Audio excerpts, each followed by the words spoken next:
dis seulement un mot. Je serai, alléluia. Il guérit les malades, il ressuscite les morts. Il est puissant pour sauver, il ne change pas. Mon Dieu Dieu va faire des miracles, des prodiges. Dieu va faire Je crie, encore. alléluia. Laisse. Il guérit les malades, il ressuscite les morts. Il est puissant pour sauver, il ne change pas. Dieu va faire des miracles, des prodiges. Dieu va faire. Oui, alléluia.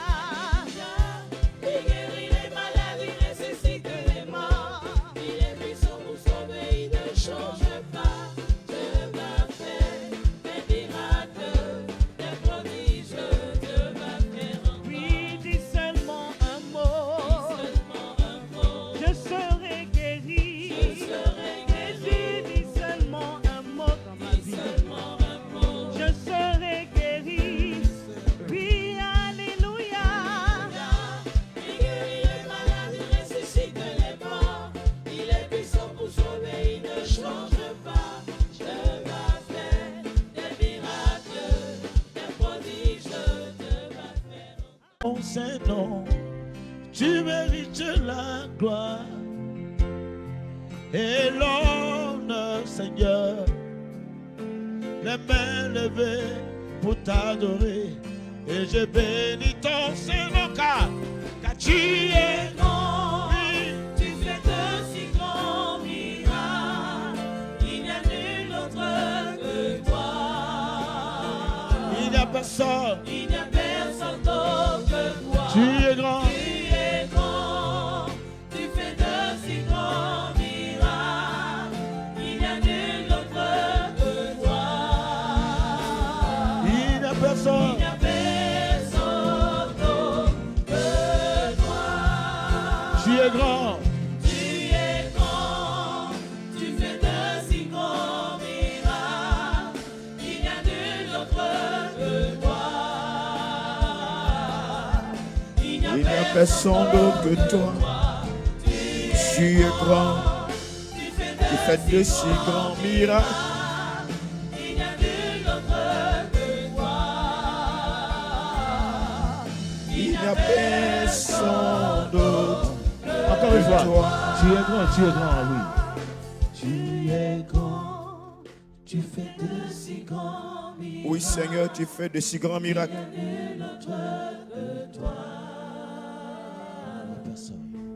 Il n'y a personne d'autre que toi. Tu es grand, tu fais de si grands miracles.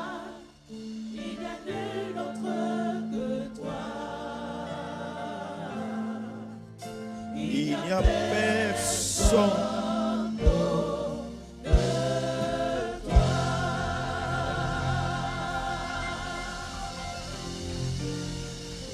Il n'y a personne comme toi. Il n'y a personne aussi grand, aussi glorieux comme toi. Nul n'est comme toi, notre Dieu, notre Père. Tu n'as pas de semblable. Tu n'as pas de comparable. Tu es unique en ton genre. Tu restes le seul vrai Dieu. Le seul Dieu. C'est pourquoi, oh Dieu, notre Père, nous voulons ce matin te recommander notre vie. Chacun de ce matin veut être imprégné de toi. Chacun ce matin veut recevoir une parole de toi. Que personne ne reparte ici, oh Dieu, sans saisir ce que tu as pour lui. Donne-moi dans le canal parfait en ce jour, par lequel tu passes pour apporter ta parole de vie. Père, utilise-moi comme tu veux et fais en sorte, oh Dieu, que cette parole coule comme tu le veux et que chaque cœur puisse recevoir sa part afin que ton nom soit glorifié pendant que nous saisissons ce que tu veux que nous fassions. À toi le règne, à toi la puissance, à toi la gloire pour des siècles, des siècles. Et quelqu'un me dit bien Amen. Nous sommes heureux de partager ces instants ensemble. Et dans ces temps-ci, nous sommes en train de voir ce que 2026 devrait représenter pour chacun de nous individuellement et collectivement en tant qu'Église. ce que nous devons faire individuellement en tant qu'Église et en tant qu'Église. Nous l'avons dit et ce matin, je vais le répéter. 2026 doit être pour nous individuellement et collectivement une année de service pour Dieu notre Père. Quelqu'un me dit Amen. Nous croyons que ce sera ainsi. Dis-moi bien Amen. Afin que ce soit aussi une année de récompense pour nous. Oui, 2026 doit être pour nous une année de service. Une année pour accomplir nos devoirs, pour accomplir nos obligations, pour accomplir nos impositions, ce qui nous est imposé en tant qu'enfants de Dieu. 2026 est une année au cours de laquelle nous devons accomplir ces choses. Que Dieu nous aide en cette année à accomplir nos devoirs, à accomplir nos obligations et à mettre en pratique les impositions qui sont liées à nos statuts d'enfants de Dieu. Quelqu'un me dit Amen. Nous avons vu en termes de devoirs que nous avons à faire de telle sorte que par amour pour notre Père, nous puissions être à son service. Par amour pour notre Père, nous devons être à son service. Comme Jésus l'a été et l'a déclaré maintes fois. Dimanche passé, dans l'une des passages que je veux juste citer. En Luc 2, 49, Luc chapitre 2, verset 49, Jésus disait, « Ne savez-vous pas qu'il me faut être aux affaires de mon Père ?» C'est dans le livre de Luc chapitre 2, le verset 49. Mais quand vous allez dans le livre de Jean, au chapitre 4, le verset 34, Jean 4, 34, Jésus dit là-bas que ma nourriture, ma viande dans cette version, est de faire la volonté de celui qui m'a envoyé et d'accomplir son œuvre. Mais ce matin, je voudrais que nous jetons un coup de regard sur le chapitre 9 du livre de Jean, le verset 4. Jean chapitre 9, le verset 4, nous dit ceci. Jean chapitre 9, le verset 4. Il dit, et ces paroles intéressantes, je veux que nous puissions l'ouvrir ensemble. Il me faut faire les œuvres de celui qui m'a envoyé, tandis qu'il est jour. La nuit vient dans laquelle personne ne peut travailler. Il me faut faire pendant qu'il a encore jour l'œuvre de celui qui m'a envoyé. Parce que la nuit vient dans laquelle personne ne peut travailler. Je prie ce matin que quelqu'un sache à quelle heure nous sommes, à quel temps nous sommes. Nous sommes au temps où les champs ont blanchi, c'est vrai. Nous sommes au temps où la moisson est possible, c'est vrai. Mais nous sommes encore plus au temps où c'est le temps favorable pour accomplir de cette façon-là. Jésus dit, il me faut faire pendant qu'il a encore jour les œuvres de mon Père, car la nuit vient où personne ne peut travailler. Mesdames et messieurs, je veux que nous sachions que les temps sont cruciaux, les temps sont très délicats. Voici le temps que Dieu a décrété. Voici le temps que Dieu a préparé pour que nous puissions aller à la moisson. Déclare avec moi, c'est le temps de la moisson. Dis ça avec conviction, pardon. Dis ça encore avec conviction, pardon. Et je veux que vous voyez à quel temps est-ce que nous sommes. Hier est passé. Les temps sont passés. Les 2024, 2025 ont été des années qui sont déjà passées. Et peut-être qu'on n'a pas été à l'œuvre du Seigneur. Mais ces temps nous ont été donnés comme des temps, comme si nous ne savions pas. Mais à compter de maintenant, le compteur est en marche. À compter de maintenant, chacun doit savoir que le compteur céleste est en marche pour notre vie. Dis-moi bien Amen. Dis encore Amen. Actuellement, nous sommes avertis. Actuellement, nous sommes informés que voici le temps que Dieu a décrété pour que nous puissions faire son œuvre. Mesdames et messieurs, chers enfants de Dieu que nous sommes, c'est l'heure pour nous d'être au service de notre Père et accomplir son œuvre. Dis avec moi, Seigneur, donne-moi de saisir ces instants pour annoncer ta parole. Oh Dieu, donne-moi de saisir pendant qu'il est jour l'opportunité de te servir au nom de Jésus-Christ. Et j'ai pris que vous voyez ainsi l'année 2026 comme une année dans laquelle nous devons être en service pour l'accroissement du royaume de notre Père. Dis-moi bien Amen. À la vérité, c'est en cela que consiste notre destinée prophétique. Notre destinée prophétique, c'est être de ceux-là qui vont apporter de l'accroissement au royaume de Dieu notre Père. Jésus l'a dit dans Ésaïe 9, verset 6, il a été prédit sur Jésus, qui sera ainsi. Il apportera de l'accroissement au royaume de son Père. Il le soutiendra, il l'établira par la justice et il le fera pour toujours. Que Dieu nous aide à comprendre que notre destinée prophétique consiste à donner de l'accroissement à l'empire du Seigneur. Dis-moi bien amen. La raison pour laquelle tu as été sauvé, c'est pour apporter de l'accroissement à l'empire du Seigneur. La raison pour laquelle tu es vivant, c'est pour apporter de l'accroissement à l'empire du Seigneur. La raison pour laquelle tu as un poste, la raison pour laquelle tu as un boulot, la raison pour laquelle tu as une famille, c'est pour apporter de l'accroissement à l'empire du Seigneur. Quelqu'un m'entend ce matin? Je veux que tu acclames Dieu avec moi, s'il te plaît. Acclame bien Dieu avec moi. Et je veux que tu retiennes ceci très bien. La raison pour laquelle tu es dans un boulot, la raison pour laquelle tu as accès à certaines opportunités, la raison pour laquelle tu as certains avantages, la raison pour laquelle tu es à certains endroits, la raison pour laquelle Dieu te donne certaines choses, c'est pour que tu puisses apporter de l'accroissement à son empire, à son royaume. Je prie que nous comprenions que cela est important. À la vérité, c'est la raison pour laquelle Dieu va tout mettre en œuvre pour accomplir cette volonté parfaite à notre égard. Dans Exode chapitre 4, le verset 22, Dieu a déclaré à Moïse, va dire à Pharaon, ainsi parle l'Éternel. Exode 4, 22, Israël est mon premier-né. Et je te dis, laisse partir mon fils pour qu'il me serve. Retenez très bien le mot que Dieu utilise. Dieu dit, va dire à Pharaon, Israël est mon premier-né, est mon fils, mon premier-né. Israël en tant que nation est mon fils, mon premier-né. Laisse aller mon fils pour qu'il me serve. Laisse aller mon premier-né. La suite du verset, s'il vous plaît. Laisse aller mon fils pour qu'il me serve. Et si tu refuses de le laisser aller, voici, je tuerai ton fils, ton premier-né. Écoutez-moi très bien. Ce que Dieu utilise ici pour parler à Pharaon, c'est que Israël n'est pas n'importe qui. Israël est son premier-né. Israël est son fils, son premier-né. Et il veut rendre son premier-né libre, affranchir son premier-né, pour que ce premier-né-là, ce fils-là, puisse le servir. La raison pour laquelle, mesdames et messieurs, Dieu vous sauve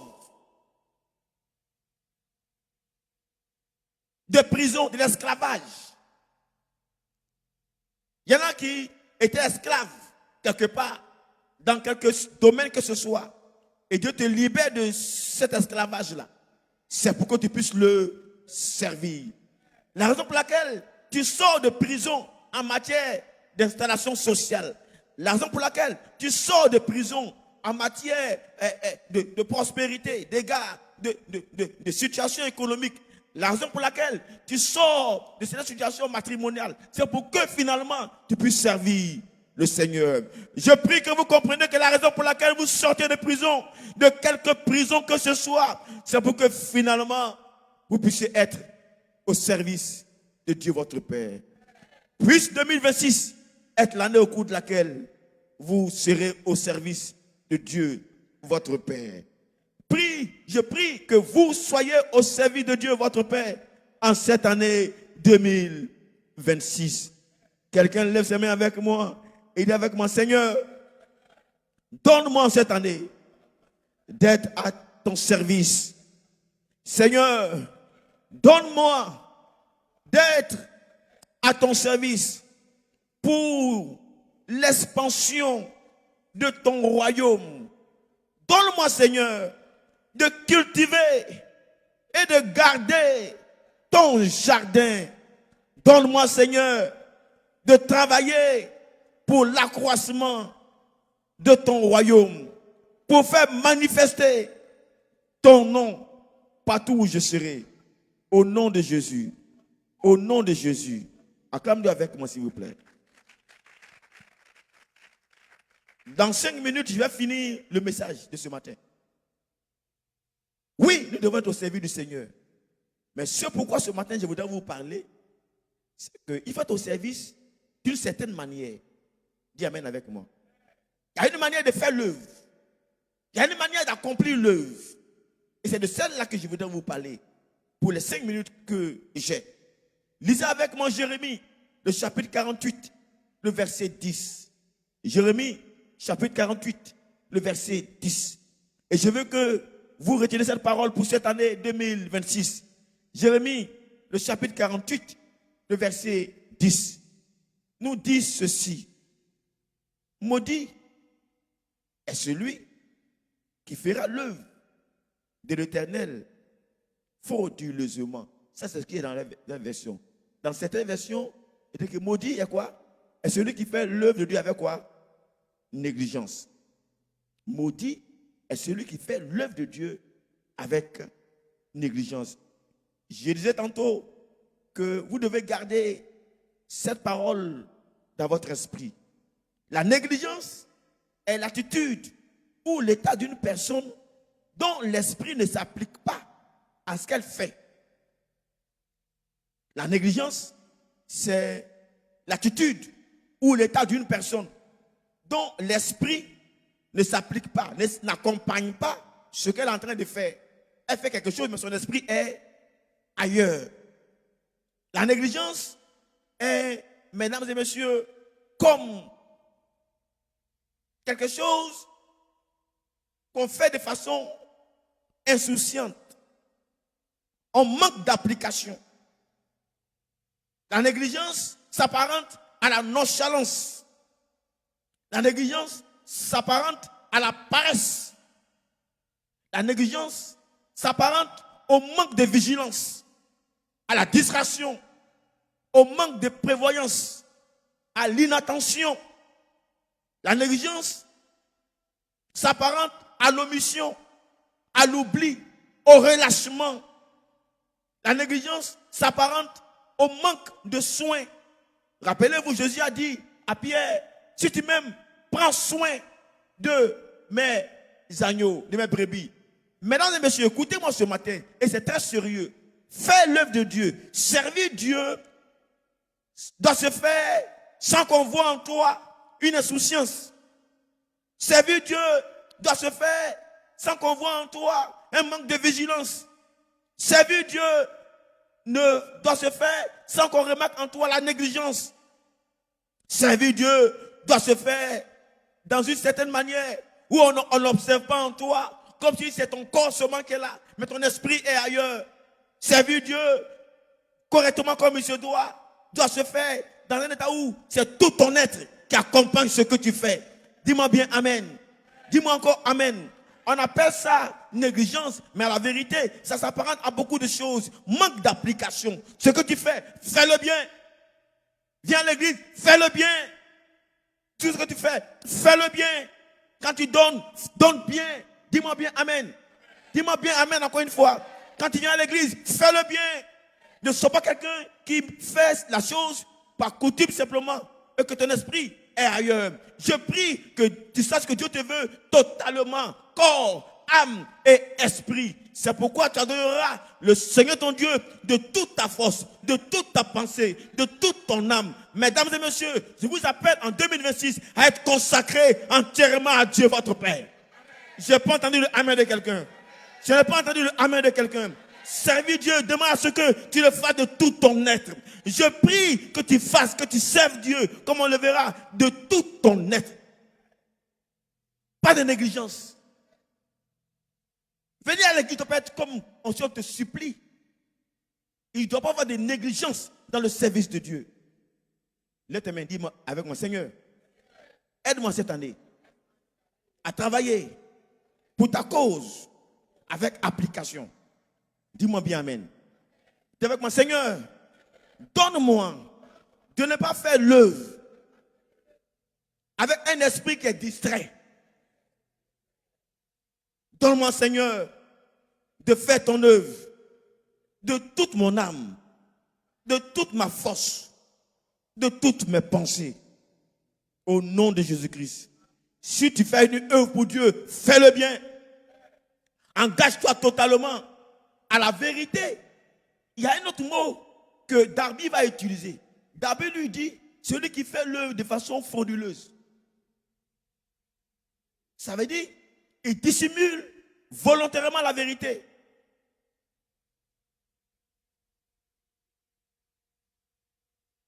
Il envoie une tromperie. Il agit dans l'intention de tromper quelqu'un. Peut-être tromper le pasteur. Pour attirer un profit personnel ou pour nuire. Tu ne peux pas dire que tu es en train de servir le Seigneur et puis nuire à ton frère d'une manière quelconque. Et la fraude implique le mensonge. La fraude implique la duplicité. La fraude implique tout ça à des profits personnels. Je prie qu'en cette année, on ne remarque pas ça en toi. Dis-moi bien Amen. Que dans ton adoration, on ne voit pas ça. Dis-moi bien Amen. Parce qu'à la vérité, dans le monde dans lequel nous sommes, où les hommes sont injustes, quand on constate une fraude, on fait quoi? La fraude est quoi? La fraude est comment? Est punie. Écoutez-moi. Où les hommes sont quoi? Injustes. Les hommes qui sont injustes, punis, ce qu'on appelle la fraude. À plus forte raison, le Dieu qui est juste. Tu es son enfant. Mais si tu fais l'œuvre avec négligence, il est juste. Donc, la punition vient, il est juste. Écoutez-moi ce matin. Beaucoup de chrétiens oublient que le Dieu, le Père qu'ils adorent là, est quoi? Dis avec moi, il est juste. Plus fort que ça. Dis ça avec conviction. Ils oublient ça. Il est amour. Il est miséricordieux. Mais il est quoi? Il est juste. Et dans sa justice, si tu fais l'œuvre avec négligence, tu te mets dans un état qu'on appelle maudit. Je prie que 2026, tu ne fasses pas l'œuvre avec négligence. Je prie qu'en 2026, tu ne fasses pas l'œuvre avec dans ton être, dans ton esprit, une fraude quelconque. Je prie que ce que tu fais pour Dieu, tu le fasses comme il se doit, avec une certaine qualité. Dis-moi bien Amen. C'est pourquoi je prie que tu te tiennes debout avec moi, s'il te plaît. Et que tu lèves tes mains avec moi pendant que je finis ce message.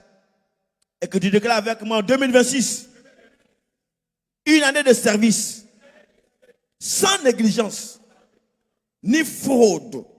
Je veux que tu le répètes de tout ton être. Et que ce soit ta confession. Et que ce soit un engagement que tu prends. 2026, année de service, sans négligence, ni fraude. 2026, année de service, avec empressement et vérité. 2026, année de service, avec excellence. Je reprends. 2026, année de service, sans négligence, ni fraude. 2026, année de service, avec empressement, crainte et vérité. 2026, année de service, avec excellence. Mesdames et messieurs, c'est à cela que vient maintenant la récompense. C'est un tel travail qui est fait sans négligence qui a la récompense. Mais un travail qui est fait avec une négligence n'a pas de récompense. Un travail qui est fait avec l'esprit ailleurs n'a pas de récompense. Que Dieu nous aide. Quand nous donnons, quand nous adorons, quand nous offrons, nous le fassions de toute notre aide. S'il s'agit de Dieu, donne de tout ton meilleur. Dis-moi bien Amen. Qu'on ne sente pas les négligences. Et Dieu juge. Dieu sait quelle négligence tu mets dans la chose. Quand c'est ailleurs, Dieu voit comment est-ce que tu es dévoué. Mais quand c'est pour son nom, quand c'est pour son œuvre, quand c'est pour sa maison, Dieu jauge, Dieu sait, Dieu voit combien de fois est-ce que tu sous-estimes, tu méprises. Dieu voit combien de fois est-ce que tu ne te donnes pas corps, âme et esprit pour ce qui le concerne. Mais pour autre chose, tu es disposé. Pour autre chose, tu as ton temps. Pour autre chose, tu fais l'effort. Pour autre chose, tu fais le sacrifice. Mais pour sa maison, tu as des prétextes. Pour ta maison, tu as des situations atténuantes que tu te donnes. Je prie que 2020 soit la fin de tout ça. Dis-moi bien Amen. Dis-moi encore Amen. Que 2026 soit l'année de ton engagement total au Dieu créateur, ton Père. Je n'ai pas entendu ton Amen. Je n'ai pas entendu ton Amen. Je dis que 2026 soit l'année de ton engagement total à Dieu ton Père. Que le sacrifice accompagne. Que tu adores Dieu avec sacrifice. Que tu fasses sacrifice sur toi-même. pour les choses du Seigneur, c'est alors que viendra la récompense. Prends la main de ton frère, prie pour lui et dis-lui, au nom de Jésus-Christ, finis les temps de négligence, finis les temps où on traîne les pas, finis les temps où on trouve des prétextes, finis les temps où on trouve des excuses, mais que 2026 soit une année totale, pleine pour la chose du Seigneur, pleine pour l'œuvre de Dieu, pleine pour la maison de Dieu, pleine pour l'engagement pour Dieu, pleine pour l'engagement pour les choses de Dieu. S'il s'agit de Dieu, que ton corps, ton âme, ton esprit soient disposés. S'il s'agit de Dieu, que ton être entier soit disposé. S'il s'agit de Dieu, que ton nom s'efface et que le nom du Seigneur soit au contrôle. Que 2026 soit ainsi pour toi. Pardon pour ton frère. N'oubliez pas, il y a un jugement qui accompagne ces temps. N'oubliez pas, il y a un jugement, il y a une récompense. Dieu juge. Il est juste juge. N'oubliez pas. Mais prions en sorte que nous soyons capables d'être avec lui comme il le veut, comme il l'entend, comme il souhaite pour nous. Ce sont ses attentes. De la même manière qu'une entreprise a des attentes, a des objectifs à atteindre. Et tous ceux qui travaillent dans l'entreprise font l'effort pour que ces objectifs soient atteints. De même pour le Seigneur, il y a des attentes. Notre Dieu a des attentes à notre égard. Notre Dieu s'attend beaucoup de choses de notre égard. Il attend, notre Père attend, espère, s'attend à ce que effectivement nous soyons à lui, à son service, comme il se doit. Levez les mains avec moi. Levez maintenant les mains avec moi. Seigneur, ce matin, je parlais à ton peuple, comme tu le veux. Tu as des attentes à leur égard. Quand tu les regardes, il y a des choses que tu attends d'eux. Quand des gens emploient des personnes dans leur entreprise, ils attendent un rendement. Ils attendent un rendement. Ils ont des attentes quand ils emploient quelqu'un. La raison pour laquelle ils payent quelqu'un dans une entreprise, c'est pour qu'ils puissent les aider à atteindre leurs objectifs. Aide ton peuple, Seigneur, à savoir que la raison pour laquelle tu l'appelles, c'est pour qu'ils puissent donner de l'accroissement à ton empire. Oh Dieu, donne à quelqu'un d'être engagé en 2026. Donne à quelqu'un, Dieu ne peut faire ton œuvre avec une négligence. Parce qu'il y a une sanction, il y a une punition. Et tu ne peux pas faire autrement parce que tu es juste. Tu devras appliquer ce que tu as dit. Donne à ton peuple de comprendre ce mystère et de faire l'œuvre avec joie. De faire l'œuvre avec leur esprit. De faire l'œuvre de tout leur cœur. De faire l'œuvre, oh Dieu, avec empressement, de se sacrifier pour cette œuvre et de te voir toi aussi te sacrifier pour eux, te montrer comme celui qui pourvoit, Jéhovah, le pourvoyeur, Jéhovah Jireh, que tu sois ainsi pour eux, là où leur espérance, oh Dieu, est perdue, qu'ils sachent qu'avec toi, ils peuvent retrouver cette espérance. Là où il n'y a plus de force, là où il n'y a plus de force, oh Dieu, qu'ils sachent qu'avec toi, tu renouvelles les forces, parce que ceux qui espèrent en toi renouvellent leurs forces. Que cela soit leur partage, et que 2026 soit une année nouvelle, spéciale, particulière, dans laquelle quelqu'un verra ta gloire. Tel que tu es, il verra dans une autre dimension. Merci pour ta fidélité, parce que tu as permis à quelqu'un de saisir le message de ce matin. Gloire et honneur soit à toi. Au nom de Jésus que j'ai prié. Quelqu'un qui m'a entendu dire Amen. Acclame-le avec moi si tu vas comprendre ce matin. Il est juste et bon d'offrir à Jésus toute sa vie. Il est juste et bon de reconnaître qu'il est Seigneur. Il est juste et bon. Il est juste et bon d'offrir à Jésus toute sa vie. Oh, qu'il est juste et bon de reconnaître qu'il est Seigneur. Ainsi. Devant son autel, je viens